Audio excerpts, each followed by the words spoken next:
Hello, anime fans. We are the anime connoisseurs. I'm Noah, and today Johan is going to be going through his reactions to the next sagas of One Piece, that being the Sky Island Saga and the Cipher Pol Saga, as I refer to them. Yeah, I won't lie, I went through these a little fast. I was just very excited to get to Enies Lobby. I really wanted to read there, so I there was like a burst of motivation. Like I had so much steam going in, especially like halfway through Skypiea. I was just rolling and I'm pretty sure I read like 200 chapters in a month. So Starting off, we'll begin with Jaya, the beginning of the Sky Island Saga. okay, so right after that, okay, let me start with the negatives first before I get into the positives because the positives are pretty obvious. So I don't really like the beginning with the monkeys that much. I thought it was kind of slow, and I would say Jaya started to pick up for me once they got to Mocktown. Um, so and then the other portion, I'm gonna be honest, I actually hit a snag in Jaya, and it was during the Monteblanc explanation, like when he was talking about the lore with Nolan and like the Yeah. Skyline and how to get to Skyline and stuff like that. It just I think I took like a week off or something, so that was like a snag. But um yeah, and this is the second time I really hit a snag. I think the first one was at the beginning of Drum Island, but yeah. So other than that, I really like the bar scene. I thought that was great. I was a big fan of that. And bro, Blackbeard had a great introduction. Dude, like he was so inspiring. So I have a little bit of outside information about Blackbeard, a little bit, that he's like a terrible person or whatever, and he's like, Hmm. a little bit of a strange person. But bro, he's like incredibly inspiring in Jaya. I was like really surprised. I was like, yo, this guy's like really cool. He's got great charisma and he's a great guy. This is like the type of person you want to have in your life. Like, you want to, oh my God. No, you know what I mean. Like it's a great scene. I really liked that scene where he gave the explanation after Luffy got beat up. Luffy and Zoro got beat up in the by Bellamy and his his goons in the bar, and then like he was talking about how like the new world is bullshit, and he was saying like a man's dream will never die. That is an incredible panel. One of my favorite moments in the series right now. So yeah, and spoilers. From where I am in the series, I still like Blackbeard. So the Blackbeard stonks going up.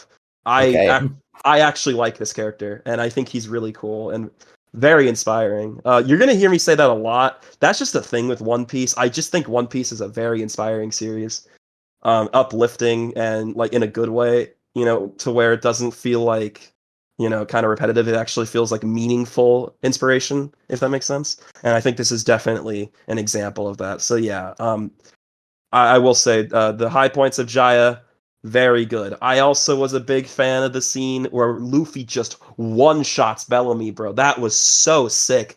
I mean, that panel is so satisfying, bro. Oh my god, you get the payoff from the scene in the bar. Love to see it. Yeah, this is a pretty solid arc. I'm a fan of it. I definitely like the high points. And the low points, they don't really last that long. You can get past them. I guess I also should mention the scene where they're trying to look for what is it, the bird? They're trying to like catch the Yeah. bird. Yeah, I mean, it was like a chapter, but yeah, if I was in a worse headspace, it probably would have slowed them down. But yeah, and the ending's fine. When Blackbeard like corners them in the ocean, and then they get lucky with the what is it, the upstream Knock upstream. knock upstream, yeah. So yeah, it was all good. We're looking good. I enjoyed it. One thing I will say, I don't know if this is worth mentioning, but I actually didn't like how the anime changed a couple scenes. I think they adapted the stuff with Blackbeard perfectly fine, and I thought that was good. But I didn't really like the Bellamy fight in the anime. I wasn't really a huge fan of how they added like some filler where Luffy was struggling. I thought that was kind of bad, Hmm. like not necessary. I liked it when Luffy was like in control of the fight and he just one shotted him instead of like Luffy like okay, I'm gonna have Noah play some clips. He's like flying around, he's getting blown back, he's like he's like struggling a little bit. Like nah. I think it was better in the manga personally. So like it's just unnecessary. They didn't need to add it. Like I think it kind of goes against of like the point of the arc, which is like to see how far Luffy's come. Oh man, how could I forget? And Luffy's new bounty. This is Oh a yeah, yeah, this is a great moment in the series because you get to see how far Luffy's come, and Luffy's a big deal now. He's a big boy. yeah. He's not just like some scrub that like gets destroyed. He's like actually like a kind of a big deal now, and he's on the radar. People are thinking about him. And that's why I have to bring this up again. That's why I'm such a big fan of the Shanks scene in Rogue Town, where like Shanks like acknowledges Luffy's existence. Like it's just really cool, so stuff like that. And I will definitely be talking about some of that stuff later. So I did enjoy the round table scene with Mihawk. Bro, the GOAT is back. Mihawk, like he's like the coolest character ever, bro. Look at him. He's back, he's badass. He doesn't even need to do anything. He just needs to show up. That's all he needs to do. That's why Shanks is the GOAT. He doesn't need to he just needs to do something small, and he's like the greatest character ever. Like, how do you do that? Like there's so many characters that I love, and all right, let me save that for later. But yeah, so yeah, I was the plug walk memes, they're pretty funny. Hmm. Doflamingo, he shows up, and I'm pretty interested in him. I definitely want to see where his character goes. I really hope I end up liking him. Let's get into the next arc. All right, that would be Skypiea. Okay, so Skypiea. All right, so this is an arc that a lot of people were really interested in how I was going to feel about it because they didn't know if I was going to like it or not. I am aware that this is quite a controversial arc amongst One Piece fans. Some people really hate it and think it's unnecessary to the story. And I've heard people say that about the Sky Island Saga as a whole, which I'll give my opinion about that later. So okay, I'm going to be honest. I didn't really care about the cast of characters as much. I think this might be among the weakest cast of characters for me. Now characters I did enjoy would be Ganval. Shura was all right. I'm gonna be honest. Who's the guy with the rocket launcher from the Oh, tribe? Wiper. Wiper, yeah, he was pretty all right. I thought the arc was fine. So one thing I think this arc did well is I think it utilized its cast of characters relatively well compared to like some previous arcs. Hmm. So it has that going for it. Sanji actually has a lot of great moments. A lot of people don't remember this, but do you guys remember how much Sanji was talking in the beginning? Like he was actually like pretty involved in the arc, and it's not just the moment later on with where he like suicides into NL. It's not just that moment. Like there's other stuff he has in the beginning. Are you talking Yeah, about like where they're fighting the Sky Priest? yeah. No, but even before that, like he's just talking a lot, like with like the citizens. Like he's very involved in the plot. Yeah. So yeah, Sanji was just pretty good in this arc overall, and everybody kind of did something. It wasn't like nobody was just kind of one thing about some of the previous arcs that I've heard complaints about, especially one that I could think of at the top of my head is Drum Island. There are some characters that just get sidelined. They do nothing. Like Yeah. Zoro, like what do Zoro and Sanji even do? And Yeah. Well, Zoro really doesn't do anything in that arc. That's correct. yeah, but like in this arc, you kind of feel like everybody's doing something. Zoro actually is involved in the plot, and he's fighting, towards the end. At the ruins scene. Robin. This arc kind of connects to Robin's character about like the poneglyphs. Is that how it's pronounced? Yeah. And like her whole thing, and you kind of see that pay off later on, or not pay off, but like you kind of see how it like why she's doing that kind of thing. Um, we'll get to that later, but yeah, Nami, she's like riding around in the what is it like a jet I think ski? it's called the Waiver, I think. Yeah, the waiver. And she kind of like sees what's going on. I thought it was kind of cool how there was like some kind of presence overlooking everybody. So like one mistake could screw you over, and like Luffy has to like Yeah, save yeah. people's lives. That was kind of cool. Now, so I know I didn't mention this in the Alabasta arc with Pell, but I kind of wanted Ganval to die to Shura in the beginning. like towards like I don't know, I want to say like 20% of the way through the arc where Yeah. he gets like stabbed by like a flaming spear. I don't know. I guess this was just a personal thing. Like this is like a mileage may vary kind of thing. It's not really like an objective thing. Hmm. I just didn't really care about the characters as much as characters like in future arcs or in some of the previous ones. But I think Skypiea has a pretty good coherent story from start to finish. It's a pretty solid arc. I know a lot of people don't like it, but I don't think it's a bad arc, and I don't think it makes like a ton of writing mistakes. I think everything is fine. Like it's a solid narrative from start to finish. You know, Hmm. you've got like the the premise of like a god overlooking something, and yeah. So I'll kind of get into that more. So the part of the arc that I actually really liked is the ruins scene where Zoro, Wiper, one of the priests, and the giant snake are all kind of like in a death match, Oh yeah. and then everything beyond. And once Luffy shows up to fight Enel. Speaking of which, Enel, so Enel is definitely not my favorite villain in the series. I know people like him, and he's a like relatively well liked villain. I thought he was kind of cool, but he's definitely not above Crocodile for me.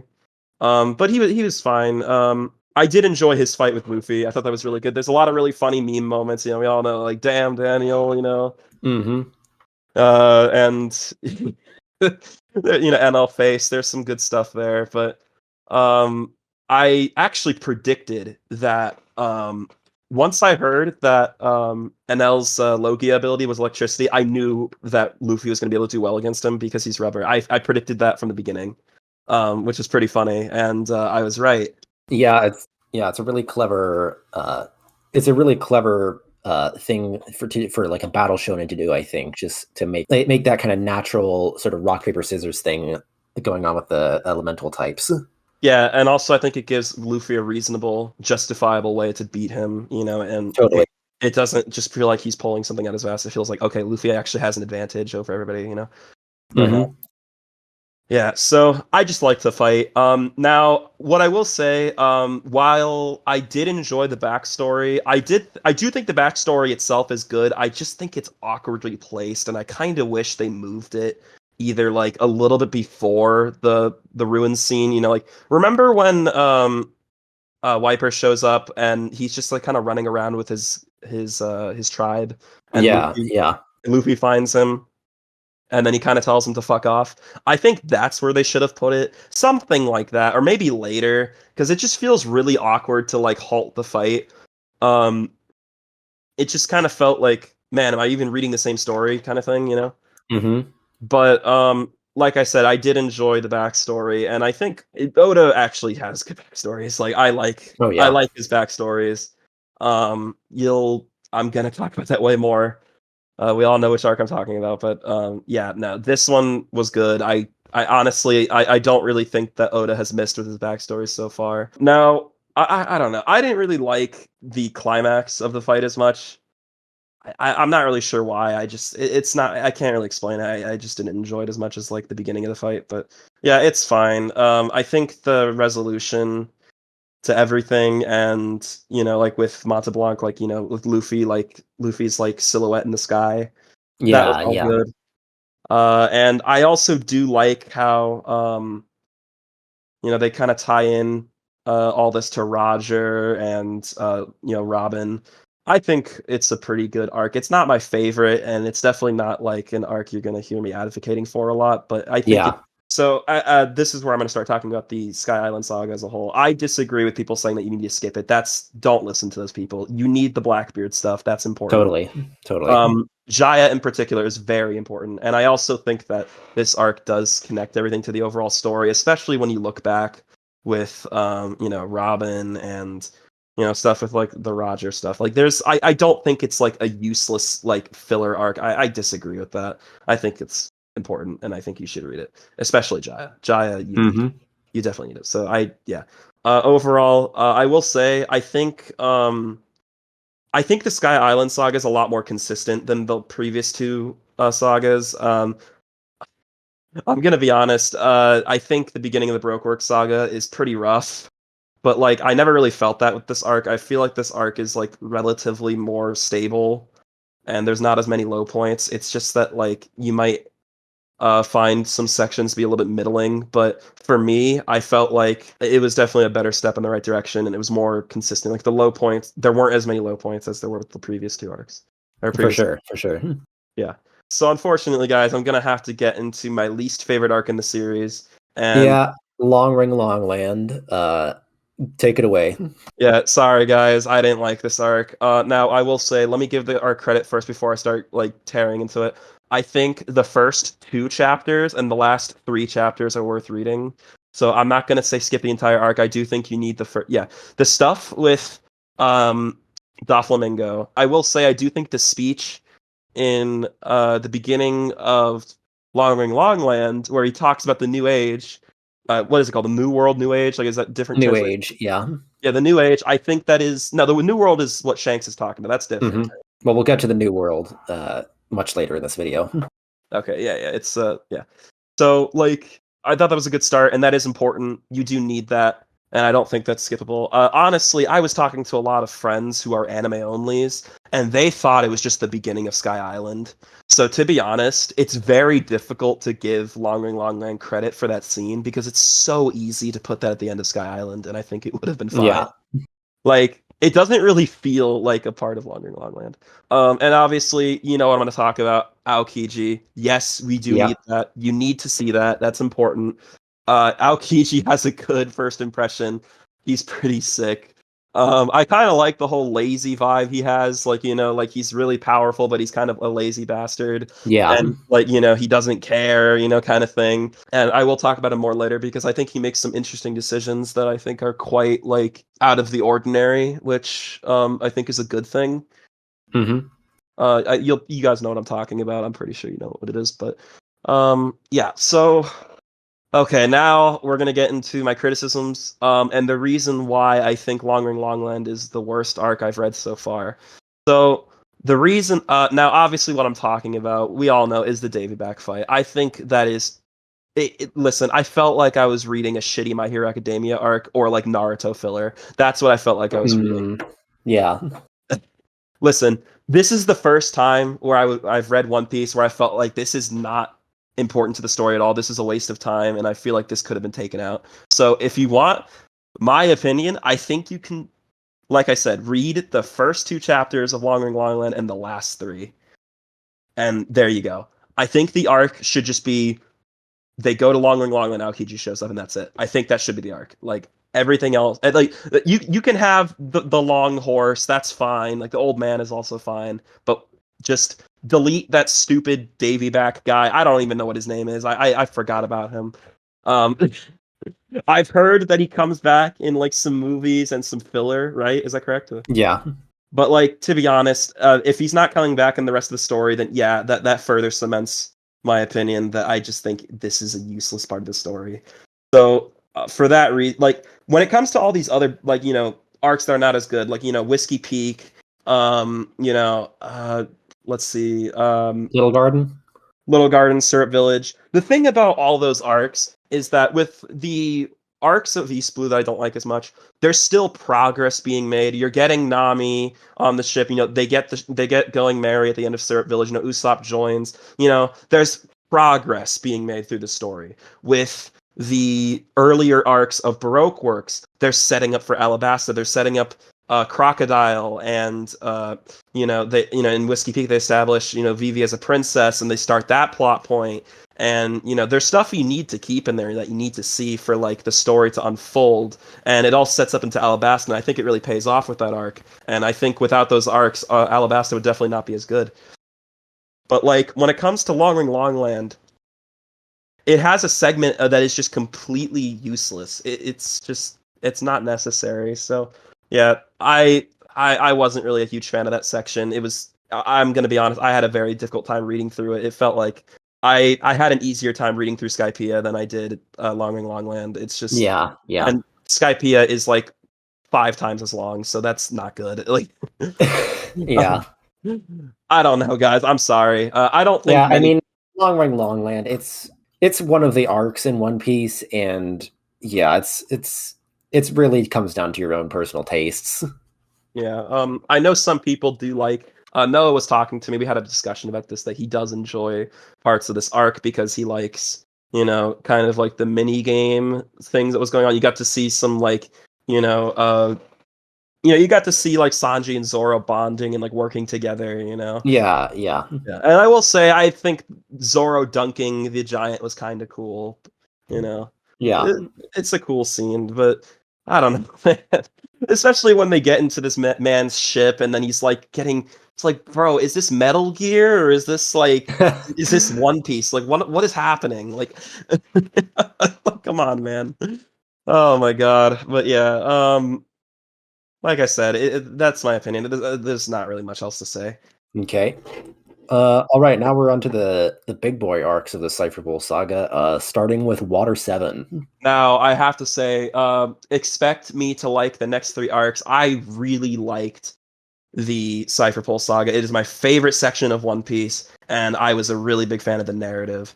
And oh my god, Water 7 just out the gate was just amazing. The setting is so breathtaking. I really liked the architecture of Water 7. I really like, the whole Venice kind of like, of I don't know, like I want to say like a modern metropolitan Venice area. I kind of liked that, and it really feels like a One Piece arc. You know what I mean?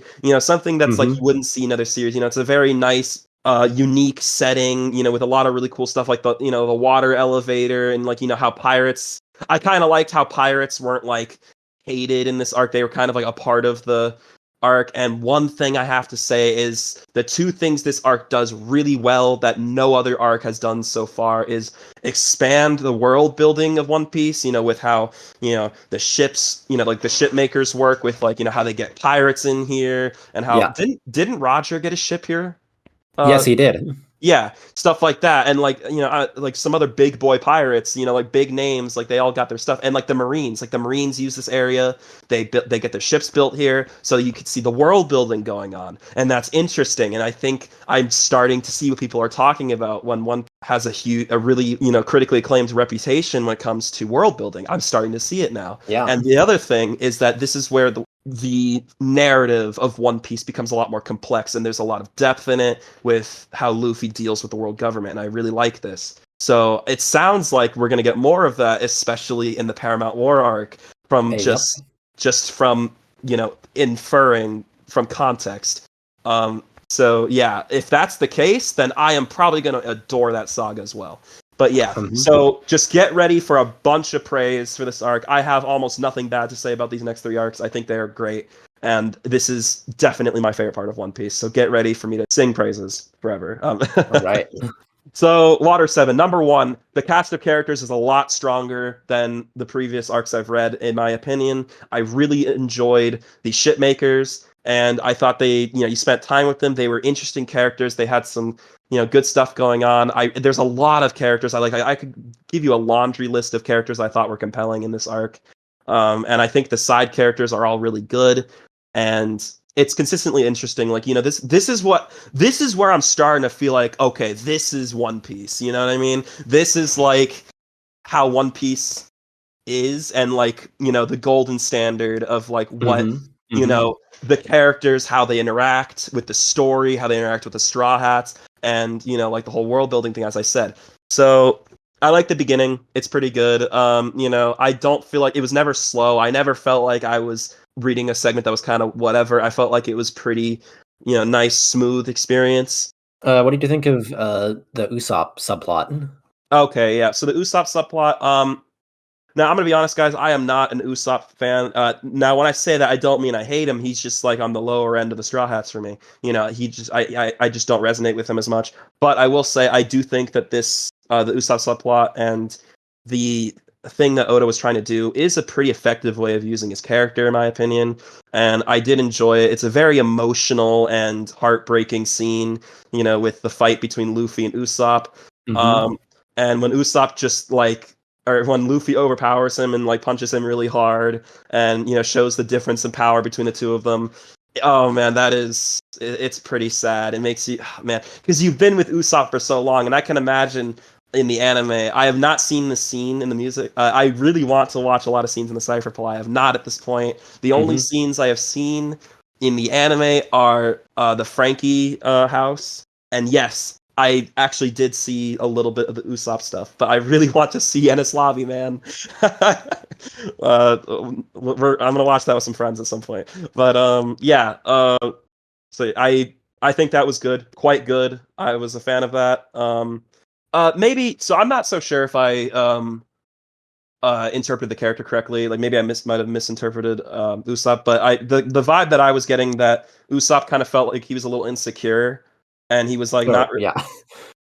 he was not really a part of the not that he wasn't a part of the crew, but he wasn't like important to the crew. He was a very because they were looking for a now maybe this is like maybe I might be reading too much into this. This is like not really like what the point of the story was, but it kind of felt like okay, they were looking for a ship maker, and Usopp was the guy that was doing the ships, but he did a poor job for it, so he felt like he was dragging them down, and that made him feel like question his worth. Maybe not his worth, but like his usefulness to the team, and it kind of gave him like some negative feelings, and he started becoming a little insecure about it. So he was feeling a little he wasn't feeling very good. He was feeling some bad shit. Yeah, yeah. I mean, that's definitely a part of it. His Usopp's insecurity and his place in the crew is, his main character obstacle in this arc.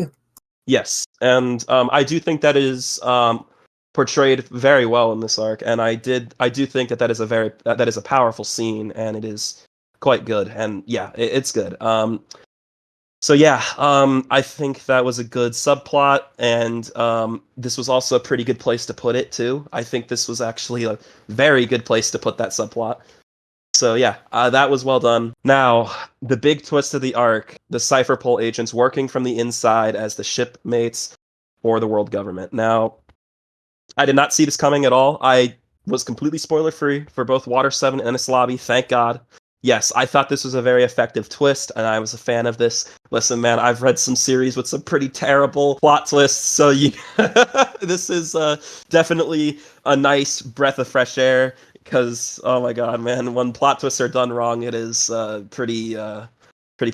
But yes, this is an example of a good plot twist in my opinion, and I enjoyed it. Now I am looking forward, and I hope we get more of these as time goes on. Noah, are the examples of good, effective plot twists later on in One Oh Piece? yeah, there's plenty of there's plenty of good plot twists in the series after this.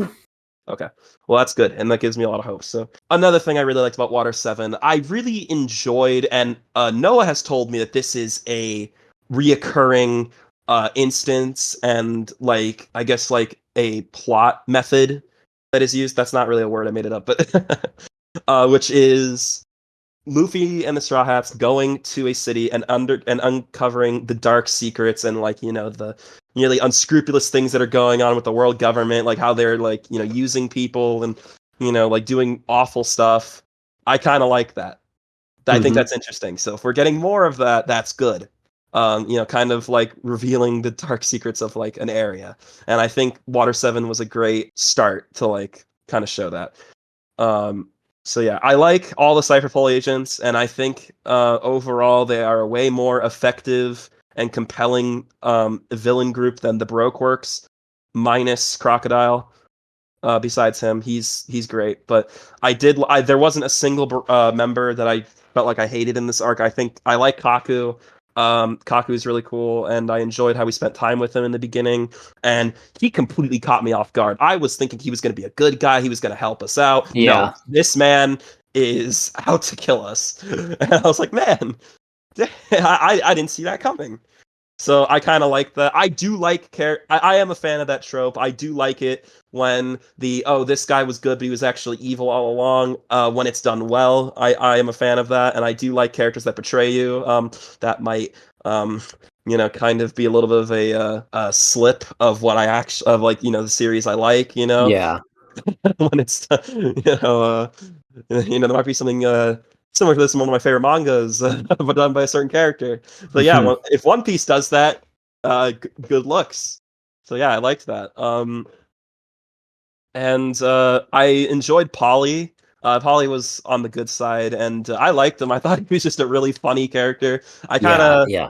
yeah, I enjoyed him, and when he was felt like he was very betrayed and I really felt his emotions. Like, man, these guys I've been working for, for years. They betrayed me. And they're working for the whole.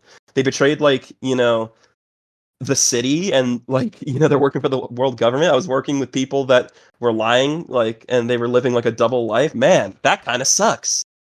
Yeah, yeah. That whole plot twist I think is executed extremely well.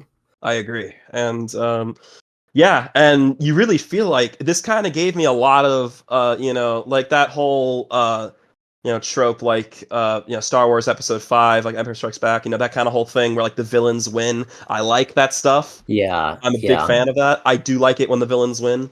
So yeah, that was kind of nice here. The villains won in Water 7, man. Like Luffy did not win. He yeah, lost.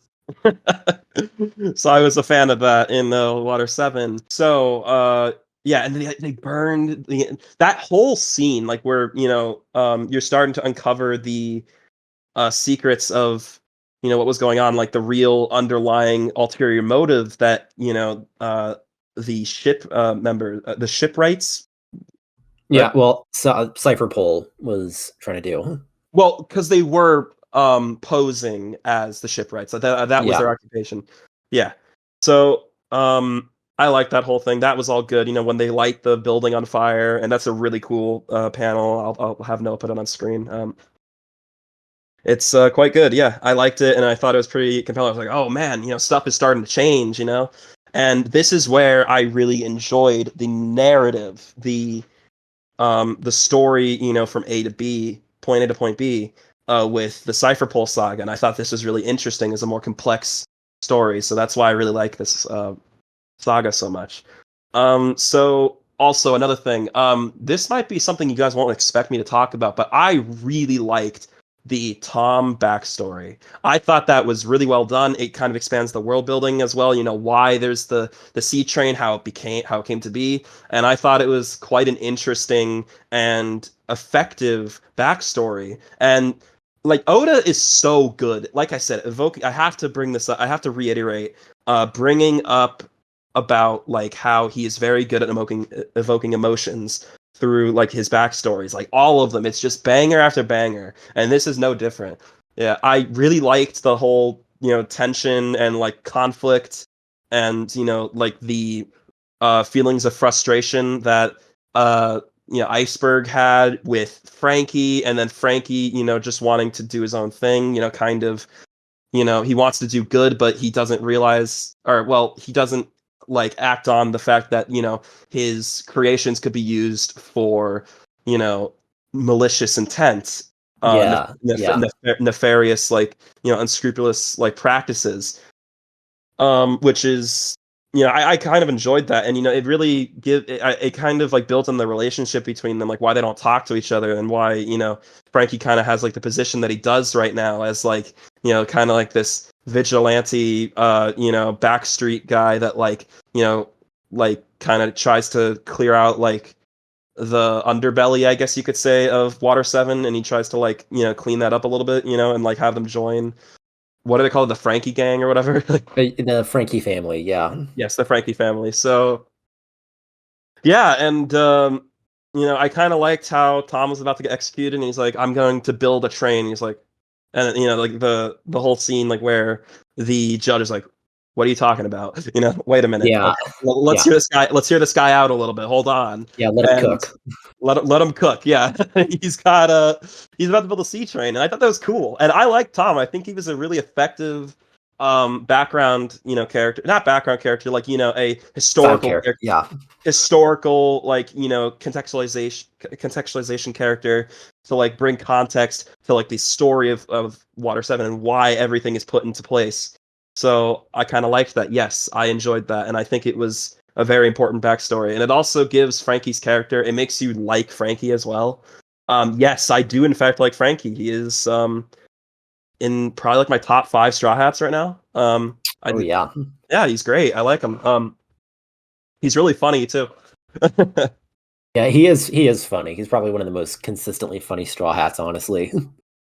Oh wow. Okay, even more than Brooke. That's interesting.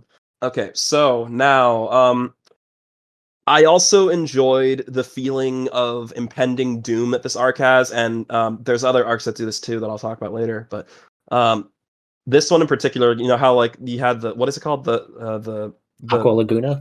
yeah, the Aqua Laguna. The Aqua Laguna was, you know, in the background. This was going to be a thing that was going to happen. It's a matter of time. It's not a matter of if. It's a matter of when. And it kind Yeah. of gives like a sense of urgency. Like, oh, guys, we got to get off the island. You know, we can't stay here. We're gonna die. You know. Um, so I kind of enjoyed that, and I really liked the whole scene where Sanji's kind of doing his own thing, and he's kind of trying to figure out, you know, when Sanji is talking to Robin, and he realized that Robin kind of has like something going on. He doesn't realize that. Another thing that I liked was I forgot to mention this earlier, but I did like how this arc kind of gives a lot of hints of what's going on. You know, with like, you know, Robin like sees someone and they mention the name Cipher Pol, you know, CP9. You don't know what that means at the time. Like that means nothing to you, but it, like for her, it like scares the shit out of her. And you know, I kind of like that. So like when it kind of has like a slow burn, I guess you could say. Yeah. Yeah. Um, so yeah, and you know, I kind of once again, I think this arc also utilizes its characters very well, and I think the saga as a whole does this quite well. Um, so yeah, fan of that.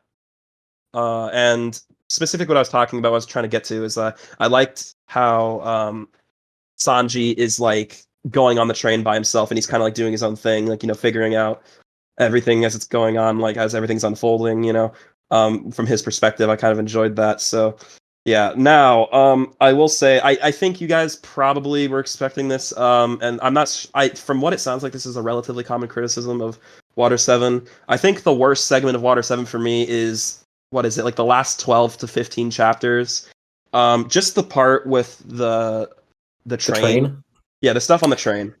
Yeah, that part. It's not. It's not. I wouldn't say it's hated, but it's also not particular. Not. It's not really a particularly liked segment of the arc. Yeah, It's I just mean kind of whatever.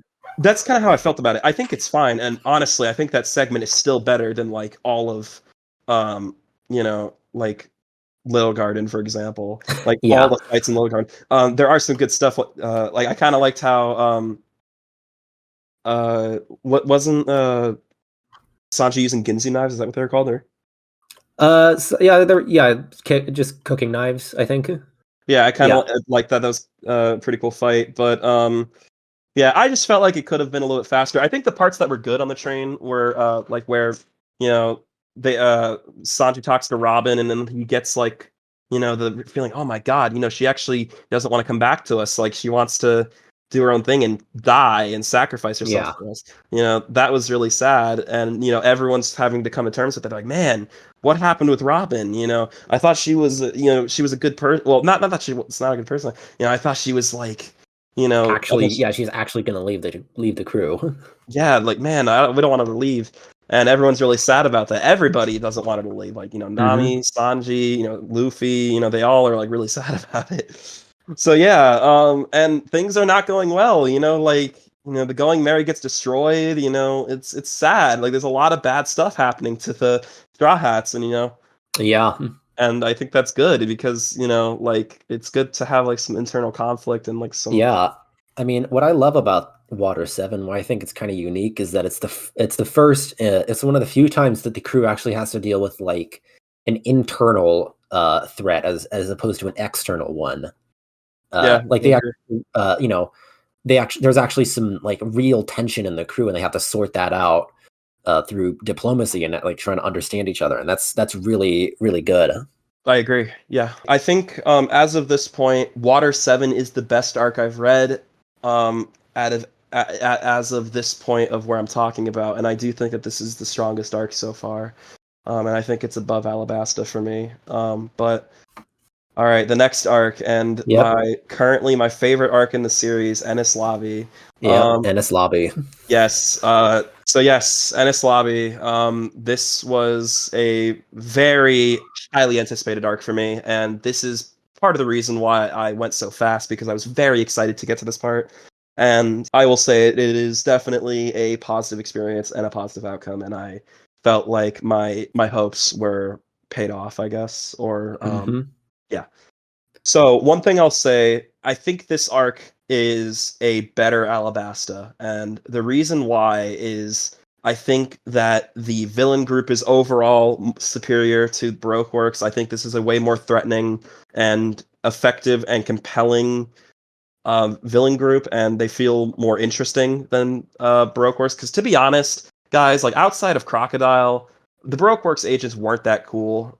They're just pretty simple characters, and they're like, you know, that was kind of my biggest problem with Brokeworks. I just felt like a lot of the minor villains were very like whatever. But in this arc, I didn't really feel that way. I felt like everybody was, you know, interesting, and you know, the plot twist makes these guys so compelling and why you want to fight them.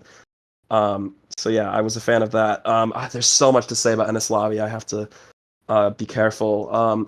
So yeah, one thing I like about this arc is that it doesn't take very long to start getting going. It just drops right in immediately into the plot. It doesn't waste time. You know, you get a little bit of time in the beginning to kind of like set up everything. Like everyone gets to Enies Lobby.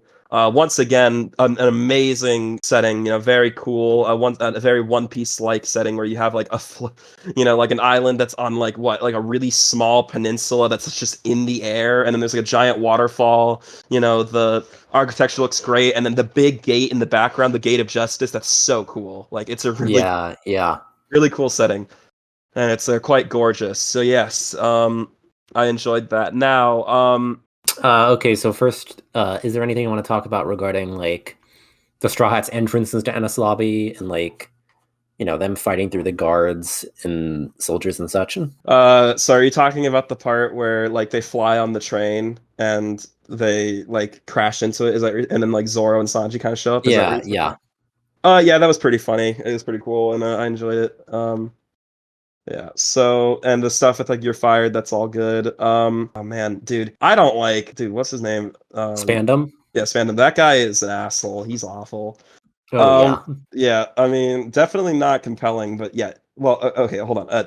Definitely not compelling, but like, yeah, he's terrible. You don't like him. Yeah. So one thing I did enjoy, the first thing I want to talk about is the fight with Bluno, Luffy versus Bluno. I really enjoyed that fight, and bro, oh my god, there's just some really good panels here, like the panel where he just like throws him over, and you know, like Luffy kind of has like the upper hand in the beginning of the fight, which is really nice. yeah, And once we get to Gear 2, oh my god, Gear 2 is sick. I like it. Why are we talking about Gear 5, bro? Gear 2, don't sleep on Gear 2. This is great.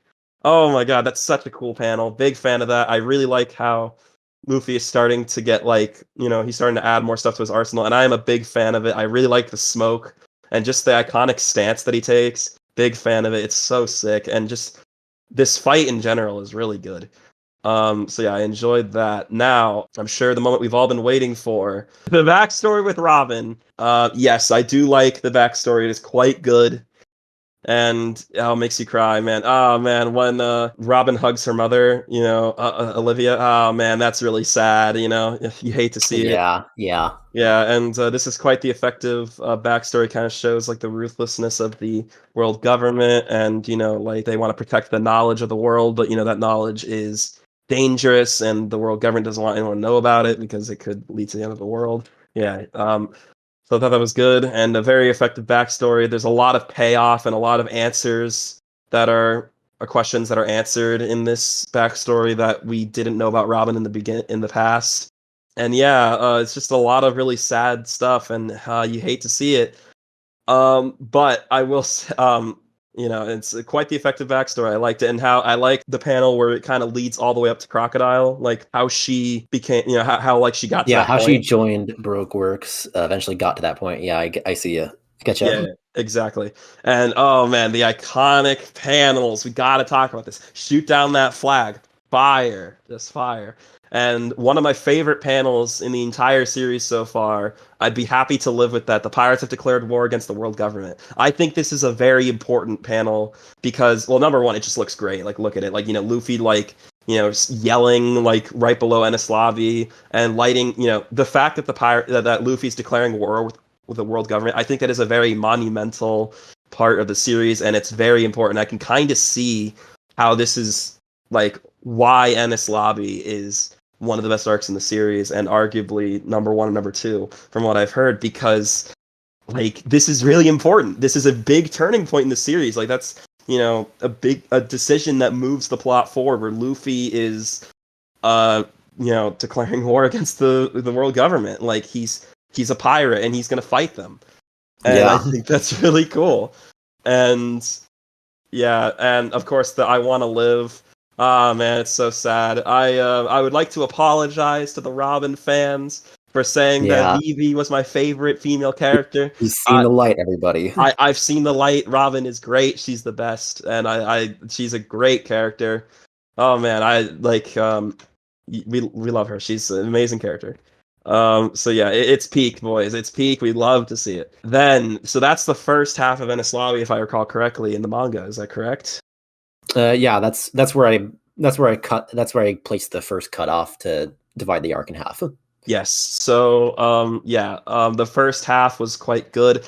Now, I really enjoyed the second half of Enies Lobby, and I like the entire thing, but I heard some rumors that, it kind of falls off after this point. No, I disagree. No, no, no. It's all peak. We love it. We love to see it. The second half of Enies Lobby is amazing, and I adored it. So the reason why I really like Enies Lobby, a lot of people don't like how it's constant fights, but the thing is, guys, these fights are all good. That's the thing. If you have a lot of fights, but they're good, that's okay. And bro, just like I'm gonna just start going out the laundry list of amazing fights during the second half of Enies Lobby. We got the beginning, round one, Kaku versus Zoro. Look at the sword play being shown here. We haven't seen this since Mihawk versus Zoro. This is great. We got like actually two swordsmen, and Zoro actually has some competition. He's like getting he's getting his shit rocked a little bit. We love to see it. Kaku's like finessing him a little bit. We love to see it. And another fight that we have, Sanji versus Khalifa. Look at these panels, guys. Go back and see what I'm talking about. I'm gonna have Noah put these panels up. This is a great fight. We've got the choreography. The Sanji's like dodging all these hits, and he's struggling with the fact he doesn't want to hit a woman, kind of thing. I don't know. I just thought this was a good fight. I liked it. And then we've got the stuff with Frankie. How he's fighting everybody and how they're using the environment in these fights. I really Yeah, enjoyed yeah. that. And Nami versus Khalifa, I thought that was a good fight. Nami got to, use a new ability. And one thing I really liked about this arc is that all of the Straw Hats get a new ability. Gear 2 with Luffy, what is it? Diablo kick or whatever? That's Diablo Jump. Diablo jump, and then Asura, and then what is it called? With Nami, I don't think it's mostly just like better. Fata Morgana, that's what it was. Yeah, Fata Morgana, yeah. All right, and by the way, another great fight. We've got Luffy versus Rob Lucci. The beginning, the fight starts off good, and it doesn't stop getting good. It's just good from start to finish. And I'm gonna talk about that more because I definitely have a lot to say. But yeah, the choreography is incredible. I love this fight. This is my favorite One Piece fight as of right now. Luffy versus Rob Lucci. I really like this fight, and it's so good. I love how Luffy's utilizing new abilities, and he's really struggling. This feels evenly matched. You don't really feel like either one has like the upper hand like a disparity in like advantage. Like everybody, they're both evenly matched, and it goes back and forth. So yeah, oh my god. And by the way, one thing I forgot to say about Sanji in Skypiea is that Sanji has the best entrances in the game, bro. You should just go through the series and look at his entrances. He's got in Alabasta, in Skypiea, and now in Enies Lobby. His entrances are so sick. He's really cool, and that's one thing I really enjoy about him. And oh my god, the art is great. I had a conversation with my friends. He really likes One Piece, the One Piece manga, because Oda will just draw a painting and then put words over it. It's just great. Oh my god, look how Sanji is just dodging, bro. He's just you love to see he's kicking and dodging. Man, that's so peak. Oh my god, just look at that amazing dodge right there. When he dodges the wolf form of what's his name? Jabra. Jabra. Yeah. Oh my god, look at that. That's a great panel. Oh man, you just the fights never stop getting they never stop. They're just good. The hits are brutal. You know, the new abilities are being unlocked. We love to see it. Oh man, I would love to watch this in the anime. This is probably going to be these fights are probably great in the anime. Surely, right? Oh yeah. So that's good. I heard the voice acting is also quite good for Enies Lobby, so I'm going to Yeah, yeah. watch that. But in the manga, it's great. I mean, it's just nonstop good fights. We've got, oh man, we love to see it. And then the Zoro fight versus Kaku, we love to see it. Oh my god, just constant good fights, good fight after good fight. Love to see it. It's utilizing the cast very well. These are characters that we care about and that we spent time with. There's a lot of tension going on with, they need to rush because if they don't win the fight, then they lose Robin forever and they lose a dear member of their squad. Mm-hmm. And also, I mean, listen, you don't want to lose to the world government. That's Yeah. not going to bode well. Just look at all these amazing panels. Just oh my god, the Asura panel. Oh, that's so good, so good. Oh man. And then once we get to the second part of the Rob Lucci fight, oh my god, when he activates Gear 2 again. Ooh, that's good. Just incredible moments here, man. Oh man. I like how there's the impending doom thing again, where the Buster Call gets called by accident, and a fleet of Marine warships are like coming in and they're destroying everything. They want to delete Enies Lobby. Like Enies Lobby Yeah. is no more after this, and it's like, oh no, how are they going to beat all these guys? They have to run away. Like this is not good. There's so much tension going on because like okay, realistically, how are the Straw Hats going to beat all the Marines at this point? Like they Yeah. and the CP9, like it's not looking good. Oh man, just a lot of great art, just like showing the destruction of Enies Lobby is great. Oh my god, there's so many good panels to talk about. It's so hard to fit this all into one video because there's so much good shit in this arc. It's so peak. Every time Luffy activates gear 2, I'm just like, bro, we're going. Like this is some good stuff right here. All right. So now, what I'm going to talk about and by the way, the last segment of this fight this is what I was talking about when I was talking about my my favorite part of the series so far, and that is when Luffy takes the Roku gun to the face and takes it and stands back up. Look at the panel where Rob Lucci has his back turned towards Luffy and he realizes, wait a minute, he's still up. This is so sick. And then you start seeing the flashbacks of how everybody, I want to live. This is what I was talking about in Baratier, where this is done so well. And I think this was equally, if not even more well done in this, where they show a bunch of flashbacks and they, go into the final blow where Luffy just uses Jet Gatling. Oh my god, that felt so good. That might be one of the most satisfying hits in all of One Piece. Oh, for sure. It's so good, both in the manga and the anime. Yeah. Oh my god. Like, and by the way, I just love how Luffy's taking battle damage. He looks so badass here. Look at him when he's just standing up with the smoke and the blood covered over him. He looks so cold. This is what I'm talking about, where Luffy is the GOAT. Like, bro, he's such a compelling protagonist. And when he has these high points where he's such a badass, oh my god, you love to see it. How can you not like Luffy, man? This guy is cool. This is the greatest protagonist. No, I'm joking. Well, this is like, this is the coolest guy, man. Like, this is what I call a good shonen protagonist right here, man. And this is just, once again, just like the series keeps proving to me that Luffy is an incredible character and you really feel for him, and I just want to fight alongside him. I want to be a part of his crew. If I was a One Piece character, I want to be on Luffy's crew. I would want to be on his crew, and I would want to work for him. This is the guy you want to work for. Look at him. I mean, one thing about shonen that like is really different, and one of the reasons why I like the genre so much is that I really like why the characters are fighting. And like in One Piece, characters like Zoro and Luffy, they do this really well, where it's like you are compelled, you want them to win, and this is a great panel. These three panels right here, oh my god, I'd love to see it. Yeah, this fight is so good. The climax is great. It never falls off. So yeah, Enies Lobby is incredible, and oh my god, we are going back together, Robin.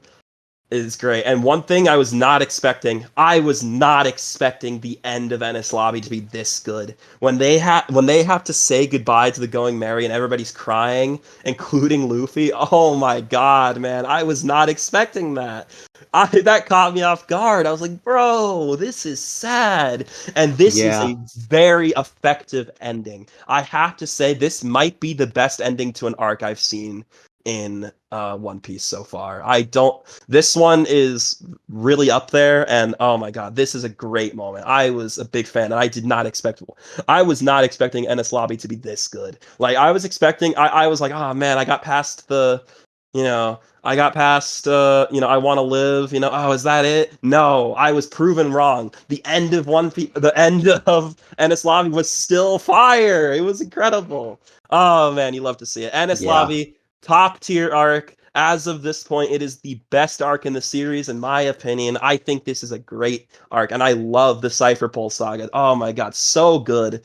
Yes, great arc. I adored it. I really don't have any criticisms. I think this is just peak One Piece right here. This is great. Oh my god. Yeah. Dude, they utilize the characters so well. They do everything right. And one thing I'm going to say right here, now that we're done with Enies Lobby, is that I think Oda learned from his mistakes. And Yeah. Yeah. this is these last two arcs, Water 7 and Enies Lobby, is where that is seen. He did better on making a villain group. He utilized the characters well. He made the fights, all of them, just good and entertaining and just sick, like just badass. Like, what shonen should be.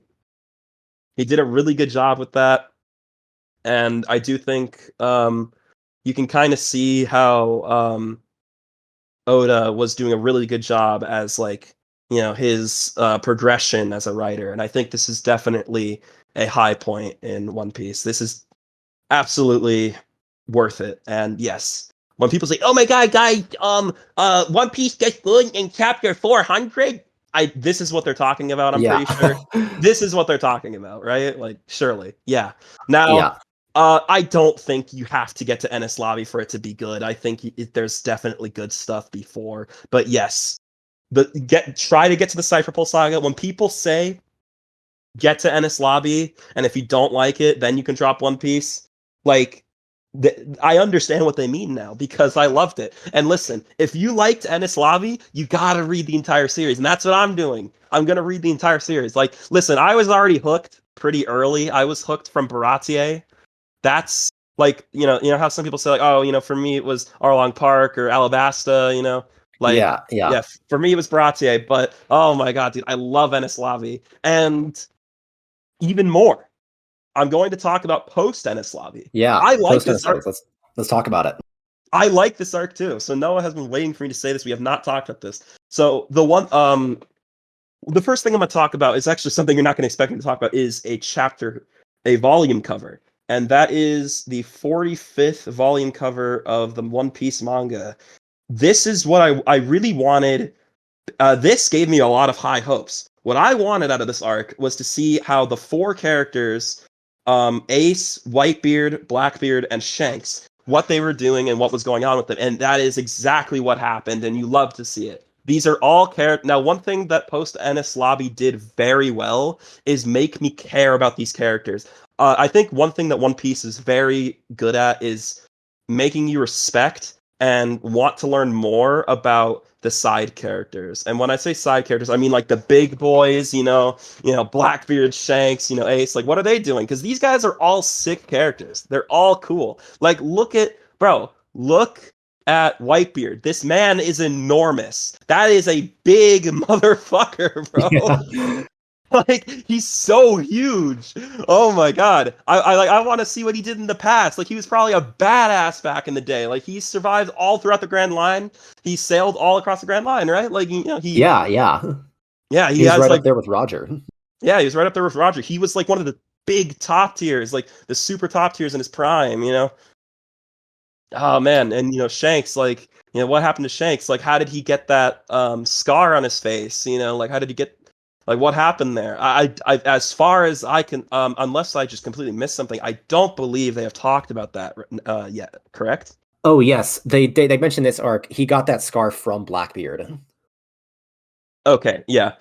All right, yeah. So I guess I missed that, but that's cool. I want to Yeah. see that.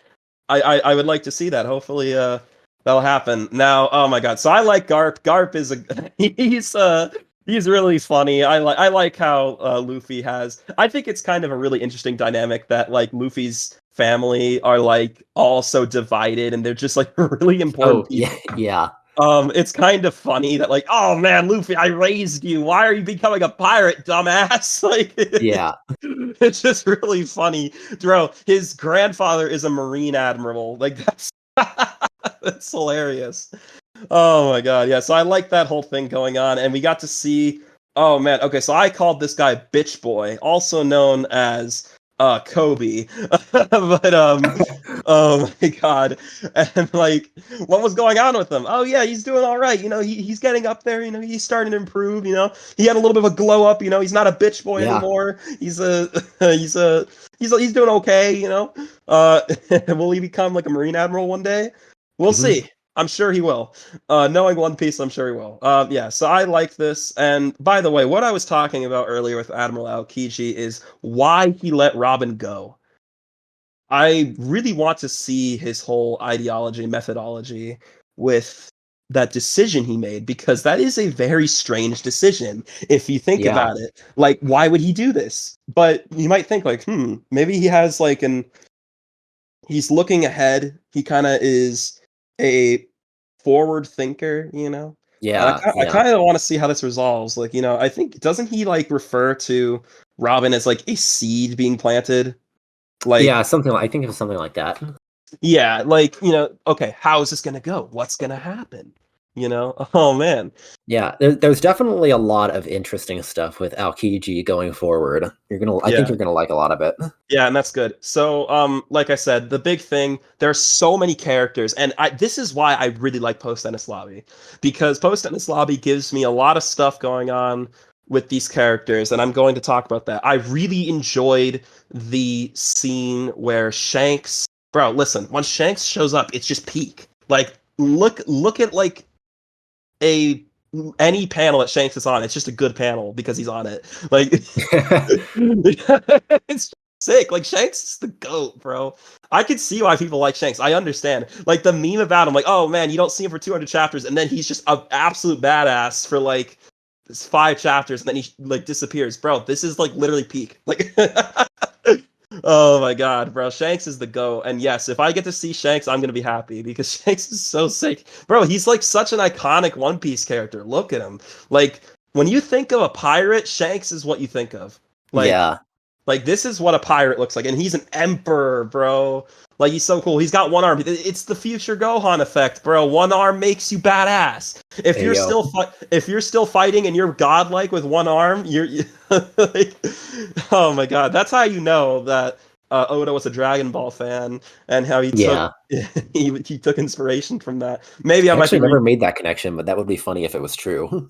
Maybe I'm reading too much into it. But listen, I mean, you know, obviously wasn't he working under Toriyama? Like, He no, it wasn't working under Toriyama, but he has cited Dragon Ball as a big inspiration. but yeah. Anyways, I really enjoyed the whole, you know, like I guess you could say the whole thing they had going back and forth. Like, hey, can you, hey man, I don't really think Ace should kill Blackbeard. That's probably a bad idea. I don't think that should happen, man.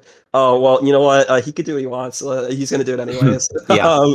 That was pretty cool. And you know, I liked how we were talking about the scar. I liked how you started talking about that and how they have like one clash and it like pierces the heavens. Like that's so sick. Oh, also, you know, there's like some funny moments with Robin and Frankie. Yeah. Ha ha ha ha ha. That made me a little uncomfortable, not gonna lie, but it was funny. Yeah. So, and you know when Usopp says I'm sorry, oh man, Yeah, just yeah, that's good. yeah, and oh man, we get to see some, you know, we get to see a lot of characters, what they're doing, like Zeph and, you know, Vivi, you know, like what's going on with them. Oh, Dragon. Like, this is the first time you actually get to see Dragon's face. Like, you don't really see his face in Rogue Town. Yeah. Yeah, and oh man, this is what I'm talking about with the world building. Like, I just want to see what these characters are doing. Oh my god, love to see it. And one of probably my favorite part of the arc Blackbeard versus Ace. This is so cool. And by the way, I will say I am a big fan of what Oda chose for Blackbeard's power, which is darkness. I am darkness. That is such a sick panel, bro. Yeah. And speaking of sick panels, by the way, is this fight good in the anime? Oh yeah, it's good in the anime. I don't remember, but I remember it, I remember being pretty good in the anime. Yeah. Okay, yeah, this is definitely a scene I want to watch. Like Yeah. black hole. Oh my god, listen, darkness is cool, man, and like seeing darkness versus fire, that's sick. This gives me like fucking memories of Bakugan when I was like 8 years old. Oh my god, but yeah. Oh, and also the Entei page. Yeah, that's a fire panel. That is, we love to see it, bro. Yeah, and okay, the one panel that I am really excited for this to be resolved. Grand Line duel at Perano Island. The battle between those two pirates was later described as the trigger of a very big incident in the coming future, and I am very happy to see how that's going to resolve. Very excited. That is interesting. Oda, what a good way to get me interested in the next arc, man. Oh man, and then you drop the arc, man. Yeah. And then he drops Thriller Bark. Oh my god. He just keeps cooking. He's gonna burn down the kitchen one of these days with how hard he's cooking. Bro, oh my god. I am okay, so I have to say I am very excited for Sabaudi, um, and Pell Down and Marineford. I am really looking forward to those arcs. So oh man, I won't lie, I kind of forgot about Thriller Bark. I'll try to get through it, but man, so I'll see. Maybe I'll really like the archive, but oh man, once we get to the Paramount War arc, it sounds like I'm gonna be eating, man. Ooh, Yeah, yeah. sounds like it's gonna be good. But yes, I enjoyed the Cipher Pol Saga. This is my favorite saga in the series, and I think 3 out of 4 of its arcs are really good. And honestly, when I was like in the middle of when I was like towards the end of Enies Lobby, or like no, towards the end of Water 7 or the beginning of Enies Lobby, I kind of forgot that Long Ring Longland existed. So Yeah. It might as well. but yeah, no, a lot of good stuff. So one thing I will say is that at this moment, I am very excited. I want to learn more about so many characters, and I think Post-Enies Lobby does a really good job about this. So those characters being, okay, so the list of characters I am interested in that I really want to see more of are Blackbeard, Whitebeard, Shanks, Mihawk, Ace, Crocodile, and Doflamingo. I want to Mhm. see what's going to go on with all those characters. And yeah, this arc does that really well. So yeah, I like Post-Enies Lobby. This is a good arc, guys. This is, as far as transitional arcs go, like this is great. Like it's so sick. I mean, you had 2 really amazing scenes back to back. Like, just, like there wasn't really like any bad scenes. Like all the scenes were enjoyable. I really liked all of it, bro. This is like 10 chapters of just peak. Like this is Yeah. amazing. Oh my god. And if this sets up into if Sabaudi ends up being like a really interesting arc, which is what I've heard lots of good things from Sabaudi. I really want Oh to read yeah. that arc. And oh my I god, mean, dude, I've got it above both, Alabasta and Arlong Park. If you've noticed on my tier list. I have. So yeah, and I know that it is a top 5 arc of One Piece. So for Hmm. many people. So yeah, looking forward to it. And Marineford. Oh man. Like I said, unfortunately, I got spoiled by Marineford. Hopefully, I'll still be able to enjoy it, and I'm really hoping that there's a lot more stuff in there. But yeah, it sounds like I'm gonna really like that arc, and it might be in contention for my favorite arc in the series. So yeah.